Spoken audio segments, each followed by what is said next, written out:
Nityam Sudham Nirabhasam Nirakaram Niranjanam Nityabodham Chidanandam Guru Brahma Namamyaham Om. This chant means we pay our salutation to our Guru, who is Brahman, eternal and pure, who is beyond perception, formless and without taint, who is eternal knowledge, consciousness and bliss. Today we are in chapter 4 entitled Jnana Karma Sannyasa Yoga, renunciation of action through knowledge. Om Namah Shivaya, episode 15, chapter 4, verses 1 to 12. This knowledge tells us that we are Satchit Ananda Atma, and it was handed down since creation by Ishvara. In the first 3 verses, Sri Krishna teaches this imperishable yoga, Yogam Proktavan Apyayam, and he completes the teaching within chapters 2 and 3. Now he goes on to glorify this knowledge. He says that this knowledge was handed down to Vivaswan, the head of the solar clan, and Vivaswan handed it to Manu, the head of the lunar clan. That is how this knowledge became handed down generation by generation. Parampara Praptam. This knowledge that we are Satchit Ananda Atma has to be sought. So Arjuna surrendered himself in verse 7 of chapter 2, and Sri Krishna taught him this knowledge from verse 11, where he said that he was grieving for those who he should not grieve for, asocyan anvasochastvam. And he completed it in the last verse of chapter 3, where he said the men of wisdom realized that they are Satchit Ananda Atma. Thereby they freed themselves from all desire and sorrow. This knowledge that Atma is Brahman is a profound Vedantic secret, Uttama Rahasyam. We have to seek for it, as Vedanta cannot be spoken in public because it can be misconstrued. In verse 4, Arjuna had a doubt that Sri Krishna's birth was recent, whereas Vivaswan's birth was a long time ago. So how could Sri Krishna have given this knowledge to Vivaswan? All we have to know is that Sri Krishna is Ishvara, the creator of the universe, and Arjuna is a Jiva. So this dialogue, this teaching is between Ishvara and the Jiva. Ishvara Jiva Samvada.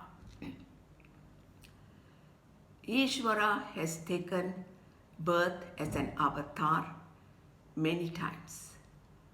His birth is heavenly, Divyam Janma. He is not born of karma. And we too as human beings have taken birth many times as jivas. We do not remember our past birth, na veta. But Sri Krishna does remember all our past birth. The difference is Sri Krishna remembers all our birth. He is ever enlightened, Nitya Buddha. He has no sense of doership. He has no sense of enjoyership. Whereas we seek enjoyment and do our duties for the fulfillment of our desires. Ishvara, by spinning his Maya Shakti, Atma Mayaya, previously came as Sri Rama and taught us how to live a dharmic life.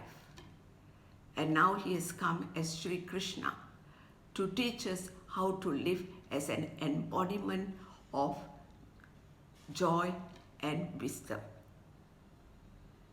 Ishvara comes as an avatar for three purposes. First, to protect those who are abiding to dharma, paritranaya sadhuna. Number two, to punish and convert those who are unrighteous, vinasaya cha dushkritam, thereby re-establishing dharma when there is a decline, dharma samsthapanarthaya. Thereby, Sri Krishna as Ishvara says, in every age I come into being, sambhavami yuge yuge. Sri Krishna's birth is divine. He is not born out of his past karmas, and his actions are not for personal gain.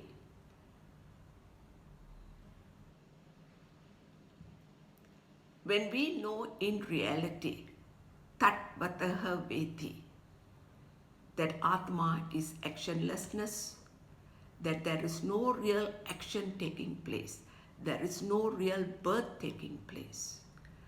We are Ishvara, we are Sri Krishna, we are Parameshvara. By contemplating in this manner, we come back to our original nature, we come back to Ishvara. We understand what that Atma is Brahman. This knowledge that we are Satchit Ananda Atma must be gained while living as a human being. Then there is no future birth. This is liberation, moksha. Sri Krishna, having used Arjuna's question, how he could have given this knowledge to be verse 1 to reveal the nature of Atma. And now having done so, he goes back to the subject matter of the Gita, how to cross over sorrow, asocyan anvasochastva. The fact is, right now we are Satchit Ananda Atma, but due to our ignorance, we are in sorrow. So verse 10 says, the first thing we must do, we must be free from desire, fear and anger. Vitaraga bhaya krodha. We must purify our mind and qualify for the knowledge of Brahman. Second, then we must expose our intellect to the purifying fire of knowledge, jnana tapasa, that Atma is actionlessness. Atma performs no action. Thereby our past karmas are released. All our past guilt get released. Then we realize that really we are pure. Eternally we are pure. Nitya Suddha. Being eternally pure, we are free from all limitations, free from all sense of doership, free from all attributes. Thereby we come back to Ishvara's nature. That is moksha. And verse 11 says that Ishvara, as the creator of the universe, blesses us according to our prayers, according to our desires. He is not partial. So he is not to be blamed for our destiny. Why some are blessed and not others. To worship Ishvara is very simple, as he is the various resources of the universe. Now the question is, what are we worshipping for? Is it for wealth? Is it for power? Is it for liberation, moksha? If moksha is our aim, then we must be karma yogis and be committed to the knowledge of Brahman. When we are committed to the knowledge of Brahman, not only the ultimate destination is beautiful, but traveling towards moksha is beautiful. We are going to learn that we are truly Satchit Ananda Atma. We are all-knowing, all-powerful, all-pervasive. Purna, we lack nothing. We are eternal. Thereby the journey itself is beautiful.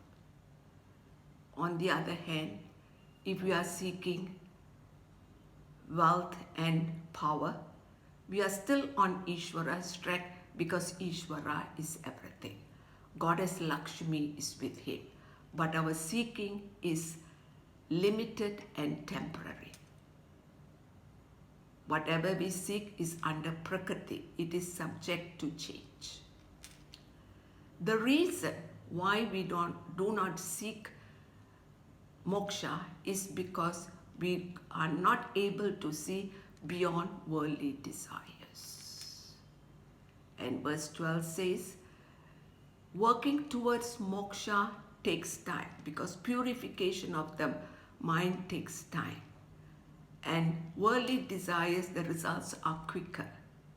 Thereby desiring for quick results, kanchantam karmanam siddhi, we invoke various deities which can lead us astray.